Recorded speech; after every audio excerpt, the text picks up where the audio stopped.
আমার শীতের সিন্দুর হারাইছি, ওর পিঠ মেলার ধরে বান্ধে আমার সামনে গুলি করুক, আমি দেখবো। ওই আমার ছেলে মেয়ে স্বামী সব খুন করেছে। আর কি করবো? শারীরিক এবং মানসিক সর্বপ্রকার নির্যাতনের শিকার হওয়ার পরে যখন আমি বাংলাদেশ স্বাধীন হলো, আমি অনুভব করলাম যেন সমাজের কাছে আমি খুব একটা সমাদৃত না। ৭১-এর যুদ্ধ শিশুদের পাশে এসে দাঁড়িয়েছিলেন বনি কাপুচিনো ও তার সংগঠন ফ্যামিলিজ ফর চিলড্রেন। ১৯৭২ সালের জুলাই মাসে অসহায় পরিত্যক্ত যুদ্ধ শিশুর দায়িত্ব নিতে তাঁরা কানাডা থেকে বাংলাদেশে আসেন। ১৫ জন যুদ্ধ শিশু নিয়ে কানাডার বিভিন্ন পরিবারে দত্তক গ্রহণের ব্যবস্থা করেন। তার নিজের পরিবারে পরম মমতায় বেড়ে ওঠে যুদ্ধ শিশু শিখা। এরপর ৫ দশক পেরিয়ে গেলেও অনাথ ও আশ্রয়হীন শিশুদের জন্য কাজ করে চলেছেন বনি কাপুচিনো। ২০০২ সালে কানাডা প্রবাসী বাংলাদেশি তরুণের পরিবার চট্টগ্রামের পাহাড়তলিতে নিজেদের বাড়ি ছেড়ে দেয় বনি কাপুচিনোর ব্যবহারের জন্য। সেখানে তিনি প্রতিষ্ঠা করেন শিশু স্বর্গ, যা ইতিহাসের পথ বেয়ে মানবতার অভিযাত্রা। Hello, my name is Shika Cappuccino. I was adopted from Bangladesh in 1972, and here I have my 2 lovely daughters. My name is Katarina. I had the opportunity of visiting Bangladesh in 2015. It was an incredible experience. My name is Karma. My name is Fred Cappuccino.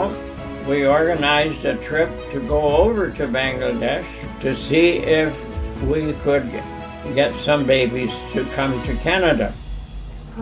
To start this child haven home in Chittagong. We are very happy because Child Haven, everyone treats each other as cousin brother and cousin sister.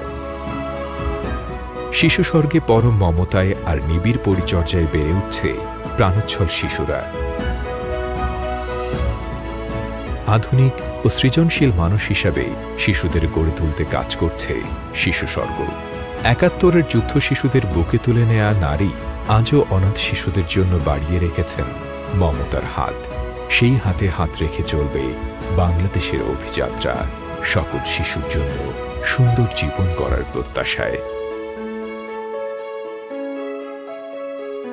Now we have children growing up who have graduated from college and university or some kind of a trade school, and everyone is very happy and very healthy.